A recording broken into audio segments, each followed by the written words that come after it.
Systems manipulation by perpetrators is something we have to be really savvy about in order to feel like we can up our game and making sure that we're intervening, right, as a protective system action, not a system action that is going to contribute to the victim blaming, the oppression, or unintentionally taking kids from a survivor.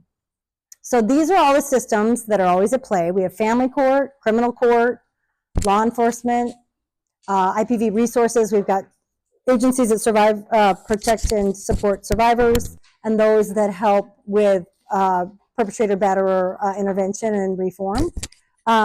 Relatives and friends, and then obviously our own organization and child welfare services. So we want to make sure that we're thinking about the ways in which perpetrators are driven to continue that power and control cycle, and how they use these systems, right, to undermine the survivor getting any credibility. And really what we're looking at is very concrete ways that they're going to convince us, convince law enforcement, and convince the courts, right, that it's mom's mental health problem, right? Mom's the one with the substance abuse addiction, right? And those issues may actually be at play, right? But that he's exacerbating, contributing to, he's creating those problems, right? He's feeding her the drugs to keep her subservient to him, and then reporting it back to all the parties, right? I remember personally as a case carrying worker getting sucked into the vortex, the web of the manipulative behaviors, right? When he would be extra charming, super thoughtful, really calm all the time. Like I almost had a hard time visualizing this individual sitting before me, right, as being violent, right? Super, super savvy.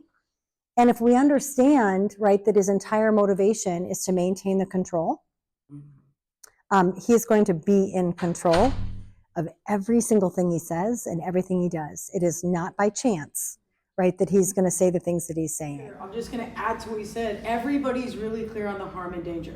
Do you see what I mean? Like, there's been situations where the perpetrator will go to services.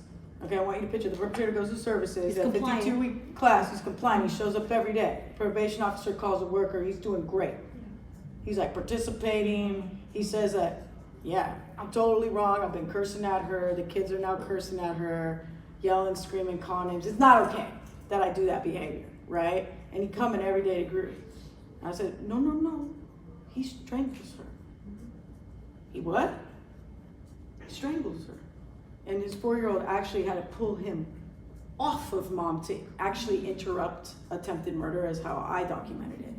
But the thing is the service provider now have a really solid harm and danger statement from us. So the perpetrator is able to come in and manipulate that system. You see what I mean? So we have to be on point with our community-based providers and our service providers so that they fully understand. You have to have provider meetings.